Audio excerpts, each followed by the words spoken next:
be served. So we continue learning Kitzur, Yomi. We're in the first parak, still the third sif over here, and a very famous statement of Yehuda ben Tema that one should be az kanemer kal kanesha rotz katzvi v'giber ka'ari. The four animals. One is az kanemer, he's bold as a leopard.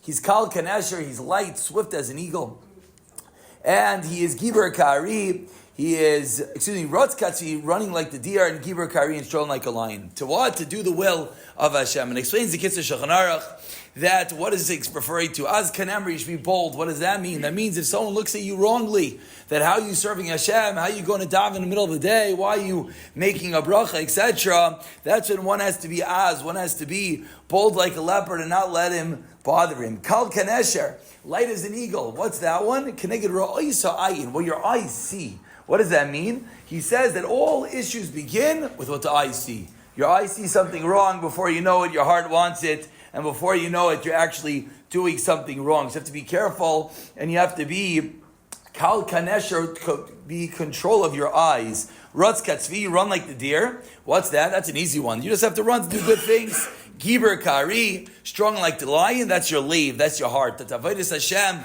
all boils down to the heart. You have to be chazek libcha when you serve Hashem. Then he continues with the very famous mashal. What does it mean, Giber Kari? It means you wake up in the morning, and of course the Yetzer Hara comes over to every single person, and he explains to you either in the winter it's too cold, in the summer it's too hot, or you just didn't have enough sleep. So what do you have to do? You have to be strong like the lion, and you got to get up. You don't listen, and he gives a classical example. If you had a good big business deal, he gives an extreme example. He said if your whole town, if there was a delay on your ear, there was a fire in the city, I'm pretty sure that one gets everyone. Tell someone, if you have a flight to Disney World, says, I would have missed the flight. And I'm pretty sure a delay ear, if there's a fire, flying through the city, pretty sure that would get every single person out of bed. And that's how one has to serve Hashem with that level of Giber Kari. But what's incredible is the words that he ends with. He says, someone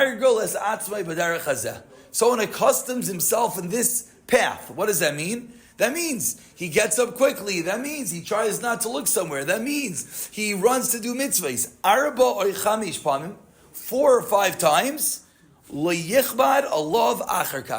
Afterwards, it won't be difficult anymore. Why? Because when you try to do something good, Hashem helps you. So, there's obviously always some level of difficulty, but I guess what he means is that it gets easier. It gets easier. Everyone knows the first time they had to get up early, it was that difficult, and slowly it gets easier. I'll just end that they said Rav Elyashiv, until the last day of his life, for 102 years, he woke up at the exact same time every single day.